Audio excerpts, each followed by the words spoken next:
you are one of few people on here who has a big personality. Now, a personality is something that I think you can't just manufacture. You can't just learn little persuasion tricks and all of a sudden have a personality. It's something you earn from work, from hardship, from, actually having a life outside of the internet. So it's like, with this, I would really like to learn how you became who you are today. And yeah, if you can just jump in, start riffing, that would be great. Sure. I guess you could kind of say that my philosophy has always been this sort of, I guess you could call it poisonous optimism of this sort of idea that if you want to grow, you have to put yourself under extreme challenges. And one of the best examples I can give you is that weightlifting was a sport that I chose because of the difficulty level. Weightlifting is an art form, the particular one that I'm in, which is the snatch and the clean and jerk. Oh, wow. Essentially what it is, it's a very athletic way of expressing your power. And so I joined one of the best gyms in the country. And the first day I got there, the coach, who was a big shot, he had a bunch of Olympians. He had a long resume of coaching a lot of world champions. He wanted to see what I could do. So he asked me to show him the lifts. And at this point, everything that I had learned, which was just a cursory knowledge, was just knowledge that I had gained through my own experience. I had practiced the lifts on my own, which are very difficult. And I would just examine my own video footage. And that's how I kind of sculpted myself to have somewhat of a proficiency in the lifts. So day one, he puts me on the spot. I show him what I got. He laughs at me basically. And he's like, look, you're going to have to come do coaching with me. It's the only way I'll let you in the gym is if you take one-on-one training. Everybody else at the gym has to do one-on-one training with me. It's the only way I'll let you lift. And I paused and I kind of looked at him and I was like, how about I pay you the same fee to coach me for you to just leave me alone and let me lift and let me figure it out by myself. And he kind of looked at me cockeyed and we went back and forth and eventually he agreed. So I came to this gym, he let me pay the fee and I worked on my own every day. And I watched his athletes and his athletes were decent. But what I noticed is that the guys would come in, they would do about 15 minutes of work, 20 minutes of work, and they would take breaks. And then they would take days off and come in. And for me, if common sense always told me, if you want to get really physically strong, more work equals more results. It's pretty simple. So my philosophy was to come in twice a day to get as strong as I could, work out every day, no days off, and just get as strong as possible. So obviously I was an outcast straight away. I sort of was a pariah. And what happened is within a year of doing this, I caught up to his best guy within 1 year of attacking multiple times a day, no rest days. Obviously, there's a lot of other components, sleep, sun, nutrition is a huge component. But within 2.5 years, I had snatched 300 pounds, which put me in the top 1% in the country. And I guess the takeaway from it is that everybody wants permission to proceed in life. Everyone wants a pat on the back. They want encouragement. They always need validation and to know that they're okay. And the reality is you're not okay, but you will be if you just truck forward. And so I sort of developed this sort of cultish sort of passion with the sport just because I wanted to see how far I could take it. And it's interesting because weightlifting, ultimately the numbers don't matter. But for me, being able to accomplish that was just a mindset that is carried over in every aspect of my life. I've always been extremely fascinated with people who put themselves under extreme pressure and overcome. And so this led me into a sales mindset where I sort of figured out that, see, people are very wasteful with their energy. People they compartmentalize everything. They think, oh, I need to allot 1 hour of sunshine. I need to allot another hour for gym. I need to allot another hour for work. But when you blend it all together and you make it seamless and you are outdoors and you're lifting and you're training and you're doing your calls while you're training, you just knocked out 4 hours of time and everything's done. And then you realize, fuck, I have 20 hours left in the day to do whatever the fuck I want to do. So it just became this hyper efficient way of getting things done. And see, when you're lifting heavy, it's a very dramatic process. That's part of what I loved about it. It became sort of this daily ritual of waking up and realizing that it's warfare. Because when I'm going in the gym, I'm taking big jumps. I'm starting with 100 pounds. Then I jump to 200. Then I jump to 250. Then I jump to 300. I'm taking huge jumps. It's a very theatrical, very dramatic. You have to really enjoy conflict. Where was it that you developed this mindset before you started lifting? Because to say to a guy, no, man, I'm going to do it myself. Here's your fee anyway. That takes a certain level of intensity and a total belief in yourself, which very few people have. Like you said, everybody's looking for the validation. Everyone's looking for the pat on the back, to say, yes, you can. So to have that, even just at the start of your lifting career, to me says a lot about your character. It says a lot about your mindset. Where did that come from? You know, I grew up with very poor role models in my life. I never had any guidance. I never had any male figures that I looked up to. I've always been kind of a lone wolf. I've always had to sort of carve a space for myself. I didn't come from a good family, so I didn't have good teachers in my life. And so I always took the hardcore route. Everything that I did, I tried to take shortcuts. I tried to find the most difficult way to do things. And I found that the harder, if I put my life on hardcore mode, because everybody wants to take the easy way. When I put my life on hardcore mode and I set my boundaries to go as hard at something as possible from the beginning, I learned 10 times faster than everybody else. So it's like when I learned to play poker, I didn't sit down at the 1-3 game. I bought into the 10-20 game. And it's like when you throw yourself into the wolves, there's only one result. You're never going to die. People think the reason people don't pursue their dreams and pursue their passions is because they're afraid if they fail, they're going to die. You're never going to die. What's going to happen is you're forced to transform. And people are terrified of their own transformation, and they will do anything to avoid that process.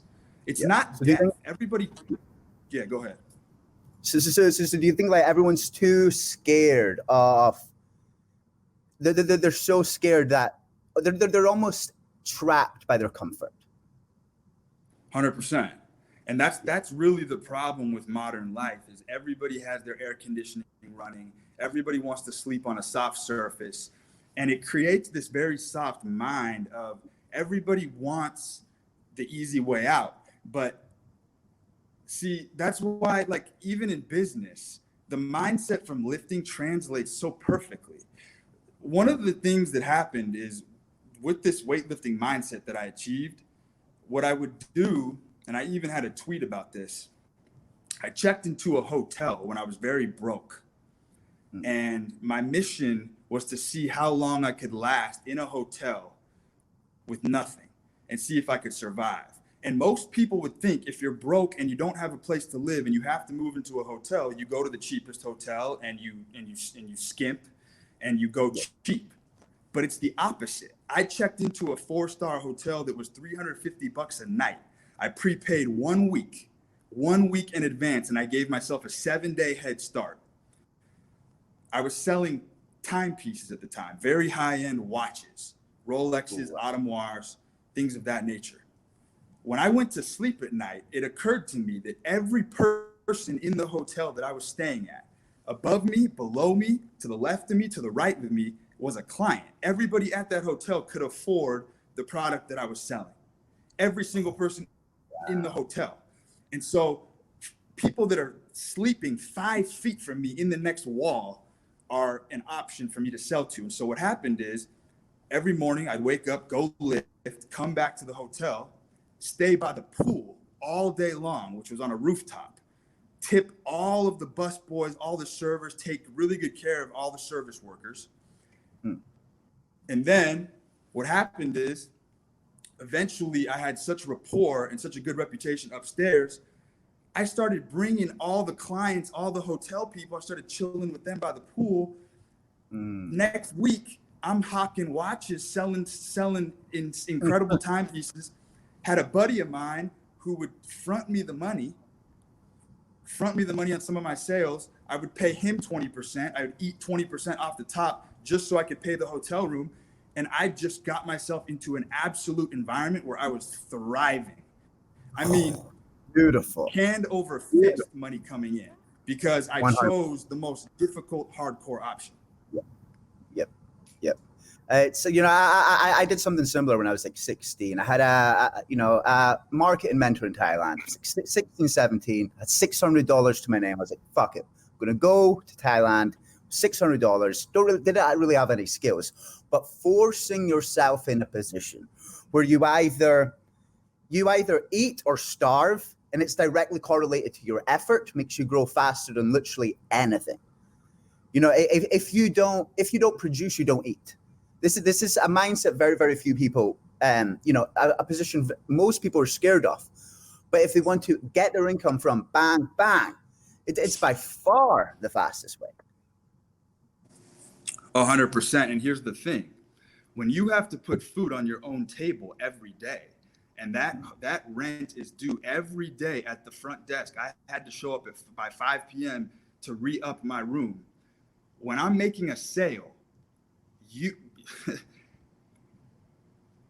I need you to say yes far more than you need to say no. And that energy is palpable on the phone. It is palpable. I mean, I was an animal on these sales calls because I knew by 5 p.m. I needed a deal closed so I could get to the front desk and charge it to the room. And it's funny because when it comes to sales, logic is your enemy. People think logic is the solution to sales. It's not. The more somebody needs a product, the harder it is to sell. It's like a Lamborghini is the most absurd product in the world. And the people that are buying a Lamborghini know it's absurd. That's why it's so easy to sell, because the fantasy is so powerful. You no longer need to focus on the product. You're building a fantasy world for people that they enjoy. People love it. They love fantasy, period. And so when you're selling high-end timepieces, that's why I love high-ticket items, because the focus isn't on the watch. It's the story that I'm telling you around the watch that makes it so fucking easy to sell. So like I said, the more somebody actually needs to use a product, the more it's a necessity, the harder it is to sell. Yep. See, when you were sat at the pool, drinking your water, doing whatever you're doing, what would you say to these guys to make them go buy a watch? How would you turn a conversation from, hey man, how are you? How long you been here for? To, bro, you've got to, you got to go spend $5 to 10, maybe even $20,000, $30,000 on this watch. Well, it's nuts. Yeah. I had a backer who gave me some inventory to start with, some nice inventory. And so what I would do is I would be on the roof and I would go back to my vault and I would literally take the watches and I would put them on my potential customers. I would let them wear the watches and let them fuck around with it around the pool, kind of just like walk around and see how they liked it. I would get their number and then I would furiously, like, my sales tactic has always been to harass. Like, I want you to either block me or file a restraining order. Like, that's the only option. Like, if you hang up on me, I'm going to call you 10 minutes later and I'm going to pitch the exact same thing that I just pitched 10 minutes ago, but I'm going to completely reframe it and rephrase it in a way that's more palpable. That's the thing, is like, people cower and they retreat when they get a no. It's human nature. People don't want to say no. Yeah. That's like fundamentally, people do not like saying no to anything. So, how many no's would you typically hear before you say yes? Because a lot of guys, I see a lot of guys in sales, they'll hear one no, and that's their confidence shattered. They're now crying alone in their room, broke, and they've given up just because one guy said nah. When one no, that's you just starting. That's you just getting ready for the next pitch. That's correct. It's a warm up. When someone tells me no, I feel like that's just a warm up set. We're not even close to closing this bad boy. And so it's like, that's what I'm telling you is I had to perform. I had no choice. I was dirt broke, living in a 4-star hotel. The rent was absurd, and I needed to close that deal. So I would harass people, but in a way that people, like I said, people don't want to say no. They just don't. They really don't want to. And when you need to make, this light, when you need to make a sale, they can almost feel the energy. It's like it's the whole thing I was talking about the other day about the movement. When I'm pacing back and forth on a phone call and you're sitting down on the other end of the line, you're at a huge disadvantage. You're at a massive, massive disadvantage mentally, because you can feel, and like I would do this in my workout sets. I would take the hardest sales calls in my workout sets, and I would literally be breathing like a wolf on the phone. They could hear me breathing heavy. And like that kind of energy is very powerful. It can be obnoxious, but it's extraordinarily powerful when you're breathing like a wolf down somebody's throat on the phone. You're bound to just get the yes. So it's about perseverance. It's life is all about perseverance, and it's all about, like I said, that I call it that poisonous optimism, where you're close to the brink of feeling like you're about to be destroyed. You're about to lose it, but you know if you hold on and just keep trucking, you have no clue what you're actually capable of. Beautiful, beautiful, beautiful. So, were you lifting before you got into sales? Or what came first, the sales or the lifting? The lifting. The mindset from lifting has just been an absolute tool. It's a necessity. It's automatic. As hard as it is for most people to go to the gym, that's how hard it is for me not to go to the gym, because I'm so dialed in with my performance. It's just such an automatic thing. And like I said, my conditioning, because I still train twice a day, it's a necessity, is to the point where you can get me up out of bed at 4:00 in the morning, and my central nervous system is so fired up and so primed, I can put up those numbers at any time of the day because I'm just a machine. The biggest thing for me is transcending human limitation. Yes, I bleed red like everybody else, but if you attack things in a barbaric manner, things that you want to achieve, and you attack it in a savage mindset, you almost can transcend all of your hormones, all of the emotions, all the doubt. It dissipates when you keep moving, and you funnel it and you channel it and you center it and you just attack. Attacking is the solution to everything. I can't think of one situation in life where it's adequate to retreat. Attacking seems to just be the answer. If you look at anybody who's done anything with their life, they've just constantly aggressively attacked. I just don't see another way through adversity. And I've put myself in very, very tight, difficult spots that probably no human being should put themselves in financially. I've put myself in razor thin situations with risk. There was a period of time where even when I was at the hotel, all the extra cash I would have, I would go to the poker table in games that I did not belong in, just because I wanted to understand the human psyche. When you are playing poker for extraordinarily high stakes, it's a peek into the soul of humanity. When you're watching people protect and defend their hard-earned money, it's literally a cheat code. You now have insight into the primal aspects of humanity. Poker is a game that everybody should learn to play, because you get into these zones, these very powerful zones, where you can go 2 hours straight just coasting on your intuition, because you're watching your opponent, and you cannot make a single mistake for 2 hours and just watch yourself raking in the chips based on just pure intuition. I've never been a math guy. There's a lot of guys who are very sharp.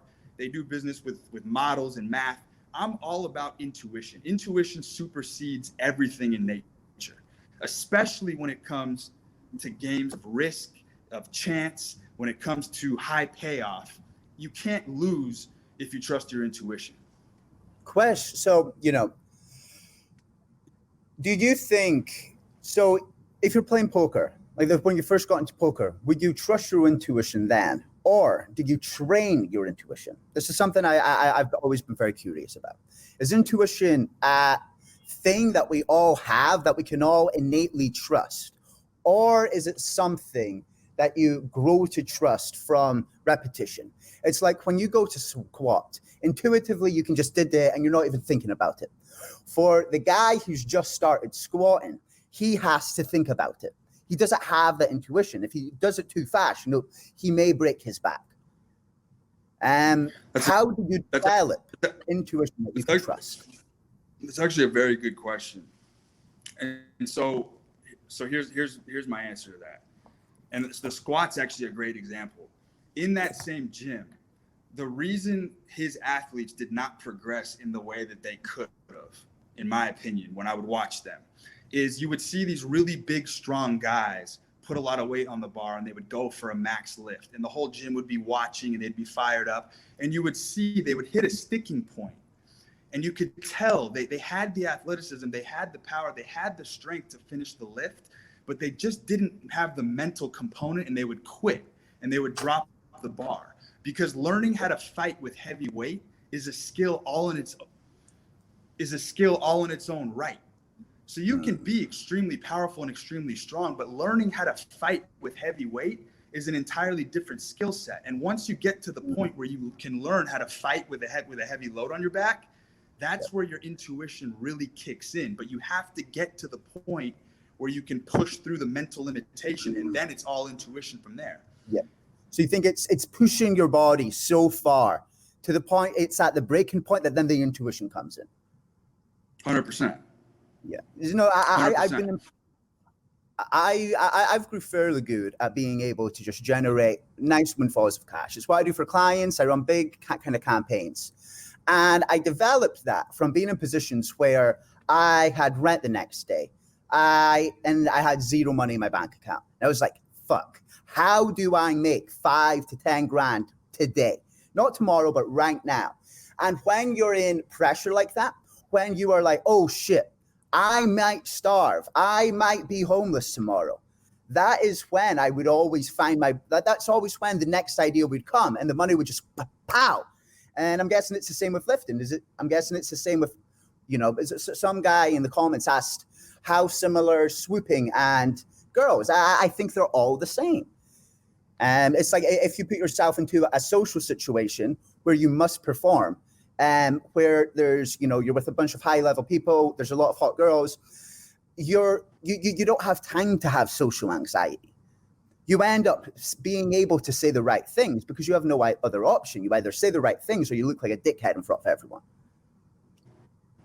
That's literally exactly it. It's pushing, like you just said, it's pushing past the brink of the emotions, because once you pass the fear and the actual pain of the emotion, it's all intuition, but you have to break through the emotions first. And the only way to break through the emotions is to do it scared. Guys will tell me all the time, I'm scared. Okay, do it scared. Whatever it is you're trying to do it while you're afraid and watch what happens. Beautiful, beautiful, beautiful, beautiful. So see, when you look at a lot of the younger guys on Twitter, a lot of the younger guys who are watching this right now, what do you think is the number one thing that they are lacking? Because a lot of them, I don't think they have the same intensity as you. Why do you think that is? Why do you think it's lacking? And how can they gain it?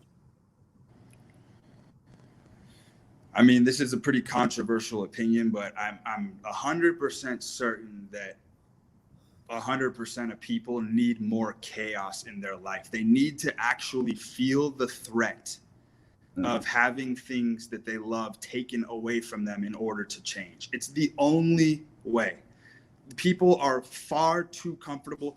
When I was in the hotel, one of the things that worked is I ended up leasing 2 cars, and I put myself under even more pressure. So as I advanced through that scenario, I just kept adding stressors into my life, because stress has nothing to do with the actual events. It has to do with your perception of them. And if you don't perceive them as things that can kill you or take you out, then you're much more likely to overcome. But the bigger key is that a lot of people are afraid to laugh at their misfortune. I am able, when I'm sitting in a pile of rubble, I'm able to fucking laugh, belly laugh at the situation, because once you realize you actually never die, no matter what happens to you, you don't really die. And if you do, you won't know anyway. So what is there to resist? What is there to hold back from? If you're gonna die, you won't know it regardless. You're just 100%. Gonna disappear. You know what I mean? So it's like, I think people need to take on a lot more pressure and a lot more stress just to figure out who they are. People don't even want to know who they are. They don't even want to know why they ended up the way that they are. And those are huge questions. And those are only questions that can be answered when you put your toes to the fire directly. Oh, yeah. Rock bottom is a place where I think everyone should reach at least once in their life. I mean, it's true. You look at guys like Zuckerberg, guys that are multi-billionaires that have these massive companies. I don't think those guys really crashed and burned the way that most people that are successful did. Because if they did crash and burn, there's no fucking way that they would allow themselves to be in that weak, feeble physical condition that they're in. But a guy like Zuckerberg has probably been under way more pressure than most people could even fathom. He's probably been under pressure that if the average person had a glimpse of, they would crumble, absolutely crumble. And that's why Zuckerberg, and the average person is the average person. I mean, he's had multiple lawsuits. He's had governments try to sue him. He's had, people try to hack him. People try to destroy him. People want to kill him. He's still going. He doesn't care. Still going. That's the thing, is when you get to the highest level of the game, you see these guys will purposely put themselves in tighter and tighter and tighter and tighter spots because it keeps you sharp. They love the game. There's no people that make billions of dollars. You never see them just disappear off the face of the earth and go to a private island. They're always taking on much more load, much more responsibility. And so if you're broke and you're poor, you need to have that same mentality. The only way you're going to grow and achieve insane things is to take on far more stress and far more pressure. And you don't need permission. Like the thing is like when you're first starting out, your brand is the madman. You're always going to start out an absolute madman. People are going to think you're a lunatic. And I think what happens is that guys, especially if you're an obsessive personality like I am, and you get involved in something in a very intense capacity, people will call you an addict, and people will want you to go into groups. People will want you to go into support groups and therapy. And once you tap out and once you enter those therapies, it's a wrap. It's game over, because you're never gonna get past the brand of being a madman. And you have to be comfortable being that in the beginning until you can redeem yourself. And the only way to redeem yourself is to achieve what you set out to do in the first place. Yeah.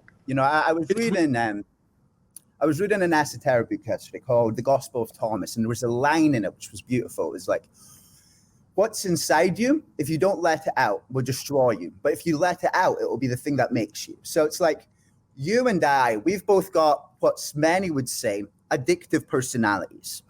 There's another alternative reality where if we never channeled it, if we never learned to control that inner beast, there's a chance that you and I would both be smoking crack right now, homeless. That same thing, which has been the catalyst for everything we have, all of our success, everything good in our life, is the same thing that destroys most people. But because we've learned how to control the beast, because we've learned how to harness it, that's why we are able to see great results in our life. That's 100% correct. I mean, I'm sure you can relate. I've had numerous people throughout my life that have cared and loved for me on a deep level tell me, look, it's time to tap out. Look at what you're doing to yourself. You just throw in the towel. You're punishing yourself. You're making yourself miserable for no reason. And I always knew they were wrong instinctively. And it's just about having that mindset that people are always going to tell you the wrong thing to do. Advice is generally atrocious. You really don't get very much good advice on planet Earth. You have to be willing. And it's sort of that punk ethic that we're talking about of you want to do something, you start with whatever you have and you just go, you make it happen. That mentality doesn't exist anymore. At the same time, though, I think, when I was like, Mom, I'm not going to go to university. I'm going to drop out of high school. I'm going to start a business. My parents were like, this is ridiculous. You play it safe. You're not going to be able to get a good job. I was like, I'll make it work. Now, their advice wasn't malicious. Their advice wasn't cruel. Their advice was simply saying, listen, this is the safe route for normal people. But I always feel like if you want to do something that's just not normal, you need to be a little bit more intense than most. And one of the hardest parts for a while, it's just doing the thing, ignoring all the well-meant advice and doing it anyway. Because, someone saying to you when you're training 2 times a day, hey, bro, you may hurt your body. They're not mean. They're not trying to affect your gains. They're saying, it's genuinely coming out of a place of caring, Absolutely. It's coming from a good place. And what I will tell people is that if you really want to make those around you, your loved ones, proud, you'll ignore them and you'll achieve what you set out to do in the first place, because you will be a much better human being when you reintroduce yourself to those relationships. Those people that are giving you that advice are counting on you to be the best version of yourself possible. And they don't understand that once you transform and you enter your final form, your most complete form as a human being, you are actually a much larger asset to their life. Their life is going to benefit massively from you not taking their advice and following your heart in the first place. It's very poetic. They actually benefit tenfold. It's one time I was reading about shamanism, and they say, shamans are like people who they would kind of lose their minds and they would be shunned out of the village. And from there, they would end up going away, taking, large doses of like ayahuasca, going through trials and tribulations themselves. And, they would end up having to fend for themselves, having to find, plants in the jungle to eat, all of that. But then when they come back to the village, they're now a beacon of light because they've been through hell. So when you've been through hell, that's the only way you can really help people get out of hell. That's the only way you can really be a beacon of light, because you've been through it.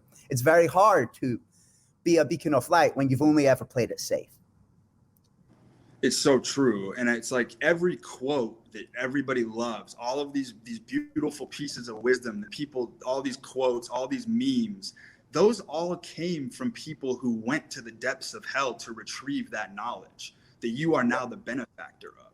So it's like we need to show more appreciation to the people who are willing to subject themselves sometimes to extreme torture to extract these secrets of wisdom that we can return to regular life and offer those benefits to people who are unwilling to subject themselves to that kind of torture. I understand that this path is not for everybody, but it is for plenty of us. And the ones that are willing to go all the way, we're the ones that are extracting all of that precious wisdom that you benefit from. So it's a very synergistic relationship. We need them and they need us in the same way. 100%. And there's a quote. It's wisdom is knowledge plus experience. Now, I feel like a lot of people, they have the knowledge, but they've not lived. I've seen a lot of guys on Twitter, they promote living with your parents until you're like 28 and you have a shitload of money saved. That's fine. But I feel like a young guy is going to go much further if he leaves his house as soon as he can and he learns to fend for himself. He's going to mature, 5 years, 1 year for him is the equivalent of 5 years for the other guy. The guy sat at home, was still with his mom, getting his meals made for him every day, getting his laundry done. The guy who's out there fending for himself, worrying how he's going to eat every single day, he's going to grow so much faster because he's actually out there, as you say, with the wolves. He's fighting with the wolves every day. And I feel like that's the only way you can grow. Are you there? Yeah. Can you hear me? Yeah, my connection cut out for a second. Sorry about that. It's true. I mean, it's what you're saying is true. I personally think that your 20s is somewhat of a donation. It's somewhat of a donation. You just charge your 20s to the game. You try as many radical things as you possibly can to see what sticks. And if you fail through your 20s and all you have to show for it is an incredibly robust, strong personality, your 30s are going to be a cakewalk. I mean, I'm 32, so I'm in my early 30s, but the experience that I had in my 20s, you can't buy it. Like, I can cobble together a business overnight now. I'm to the point where I've suffered so much. I've paid my dues that in my sales ability, my ability to deal with adversity is so potent that I just have the experience. I know how to navigate through hell. And so it's just become so much easier as you get older to build and create what you want. It's very counterintuitive, but it works. Oh, and I think so a lot of guys, they don't do anything in their 20s because they're scared they may fail and the ramifications of their reputation and all of this bullshit. But the truth is, in your 20s, you can go to jail for 5-6 years and you can still come out okay. You can fuck up your life completely and you can still come out okay and make a success of yourself. You can come out an absolute G, 100%. Yeah. If you go to jail at 20, come out at 25, you'll have the Bible memorized from cover to cover, and you'll come out with all the wisdom and experience you need. You're absolutely correct. It's a worst case scenario, if you fuck up completely in your 20s, the worst case scenario is you come out a much, much wiser person. There's zero downside to not going all the way, to not going completely balls to the fucking wall. All the way. And that goes with everything. It goes with relationships. I was thinking about this today. There are men who will go from cradle to the grave that will actually die as old men who have never even attempted to approach a 10 out of 10 female, the highest echelon female. There are men who won't even ever have attempted that once in their entire life. What kind of life is that? But what if she said, but what if she laughs at them, bro? What if she rejects them? No, bro. What if she said no? And I find a lot of that comes from because one time when they were like 8 years old, a girl once laughed at them. So because of that one time what happened to them, they've kept themselves a little slave, a little cuck their entire adult lives. 100%. And you'll see these guys, they trick themselves. They start to lower the bar so much that they start to actually believe that these 6s are 10s. They start to literally believe that unattractive women are extremely attractive. They fool themselves because it's so painful for them to realize that they could be doing so much better. And it's not just about physical beauty. It's a microcosm of the way they live their entire life. These are dudes who are terrified to talk to a gorgeous woman. So how do you expect them to build a business? How do you expect them to go all the way in any other aspect if you can't even walk up to a gorgeous female and introduce yourself without some clownish line? It's like, that's one of the first things you have to get out of the way as a man, is losing that discomfort and just going after beautiful women at all times. There's no reason to lower the standards of the bar. 100%. And a lot of guys think game is just tactics. And I agree to some point, but not really. Game, it's more just being comfortable and just talking to people. It's just like lifting. Some of the best guys at game I have ever met, they've never read a game book. They don't even know game books exist. If I told them there was game books, they would laugh and they would say, these people are fucking losers. But these are guys who they'll just talk to girls. They'll talk to girls so much, they become comfortable talking to girls. Now, because they're comfortable talking to girls, to hot girls understand, hey, this guy's comfortable talking to hot girls. He must have a lot of hot girls. And then from there, they get the hot girl. And it's just like lifting. It's just like lifting. And it's like, if you're not a very attractive man physically, it doesn't really matter. It's like God deals very fair hands. Like, you'll see people, the human nature, especially men develop defense mechanisms against their weaknesses. So it's like, you'll see usually men that are very fat or unattractive usually develop a very hilarious personality. They develop other facets of their personality that other people don't have. 100%. Fat guys, to me, this is controversial. I find fat guys are typically more charismatic and better with women than a lot of guys that are in incredible shape, which is controversial, but it's true. Hilarious. They're hilarious. 100. The funniest guys I've ever met in my life are all like 300 pounds, and they are hilarious. They can make an entire room just hackle laughing. And it's like, those are very powerful traits in business. They're powerful traits with women. So it's like, no matter what hand you were dealt, there's always a mechanism you can develop to stand out. That's why I say the playing field is relatively very level. If you don't have rugged good looks, then you're going to develop some defense mechanism. There's some talent that's probably latent somewhere that you can develop that will level the playing field 10,000%. Oh yeah. Being born incredibly good looking, it can be a downside. It's the same way with being born wealthy. When I have kids, I don't want them to be born. I don't want them to live a wealthy lifestyle. I want them to struggle. And I feel like it's exactly the same with how you look. Not being not being ugly. It's a lot of things people think are bad things about themselves are actually the very, very good things, because it's from there you are forced to gain strength. Exactly. You're forced to develop other features of your personality. The most boring guys I've met are extremely handsome, and they've just coasted on their looks, and they made the unfortunate mistake of thinking that looks are everything, and they're extraordinarily boring, the lamest people on planet Earth. The most colorful people you will meet, like I said, are usually fat or short or have some serious physical deficit that they have also overcome. See, that's a form of overcoming adversity in its own right. Yep. My favorite people in the world, there was a tweet you wrote, and it was like, the best people, the most loyal, greatest people you meet are typically people who have had like a lot of hardship, have been tormented their entire lives. You know, some of my best friends back home, they're the dealers. They're the people like that. They're people who are out on the streets, but from there, they've actually got a personality. They've actually gained loyalty.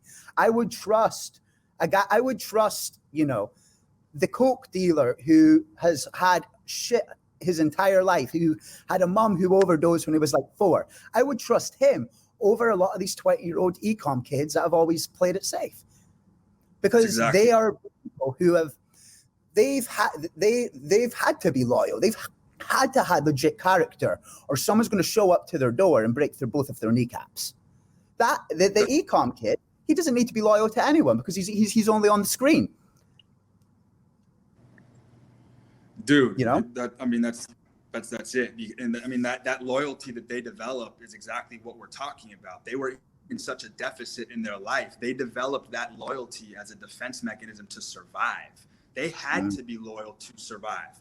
So that's like the most extreme example of developing one of those defense mechanisms that I'm talking about to make it. And it's funny because the best mentors, the best teachers you will ever meet are the most dangerous, fucked up people. People that can bite you hard, people that are very temperamental emotionally. Those are the people that ironically have the most to give. They have the most to teach. And it's a delicate balance of hanging out with them and not getting snake bitten, but just taking enough wisdom before you can move on to something else. And those relationships are unfortunately usually very short-lived. But in the short time you met those people, they're very impactful relationships. These are people who have suffered tremendously, and they have incredible wisdom to impart. Every success story, anybody that you know that's made it big has always had that one guy in their life. Maybe that guy fucked them over in the end. Maybe that guy did something horrific. But there's a soft spot you have for what you learned in a very short period of time from that individual. And you don't get that from people who haven't been to the depths of hell. It's not the same relationship. Yep. And again, this is something I think it's very damaging that it's mind virus that I keep seeing spread.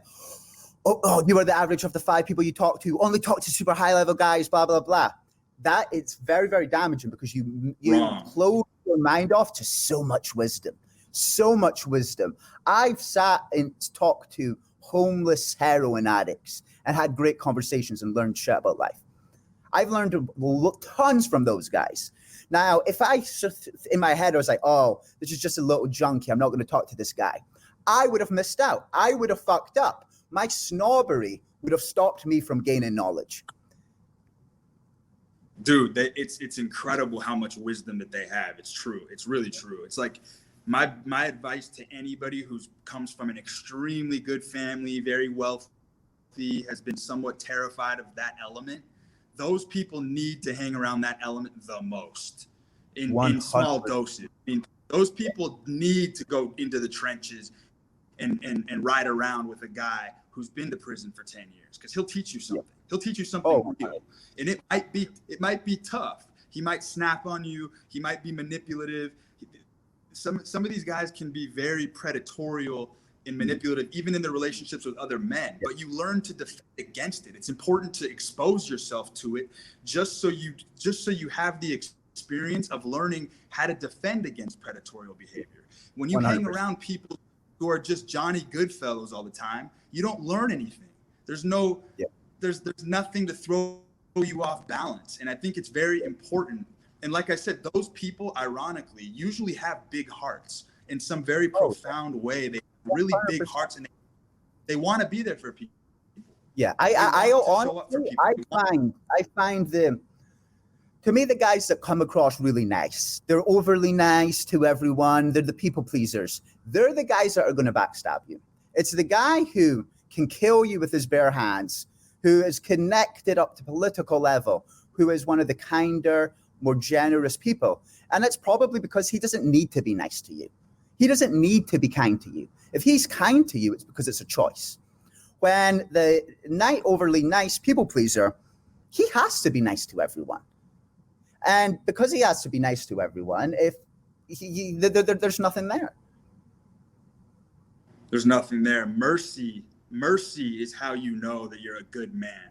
When you can actually show mercy to another being, you know you could destroy and pulverize them in 3 seconds, but you have the wherewithal, maturity, and spiritual awareness to show mercy to people. That's when you know you're truly powerful. But if you have no mercy to give, then you really haven't earned your stripes. Yep. Beautiful. And there's something you said again about studying evil to defend it. So, I study like cult leaders, pimps, and all these kind of guys, mafias, gangs.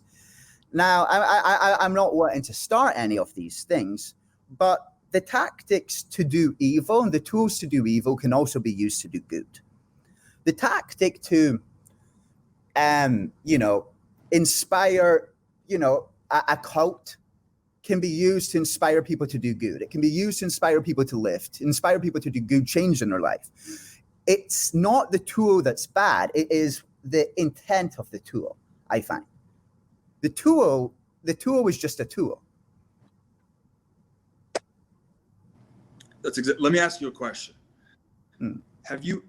Think about the best teachers, the people in your life that have had the most impact on you.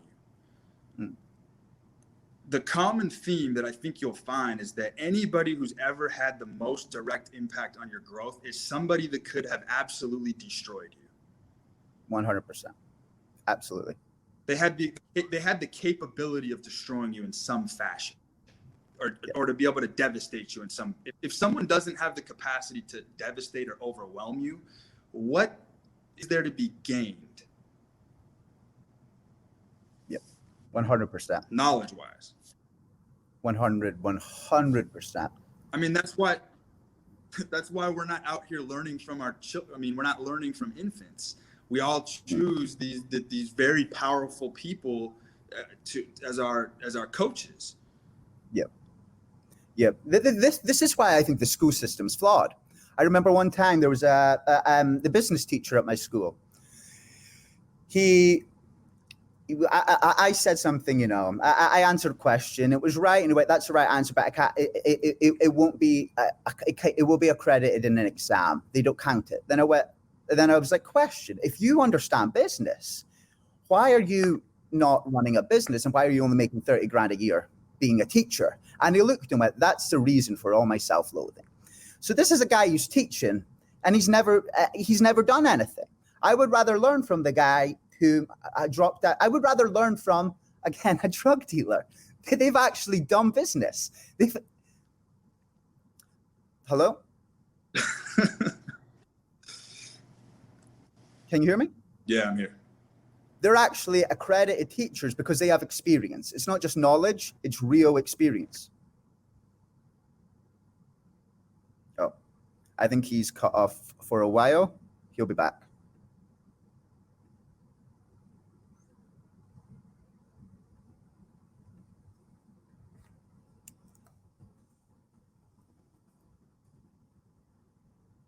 Maybe that's the end.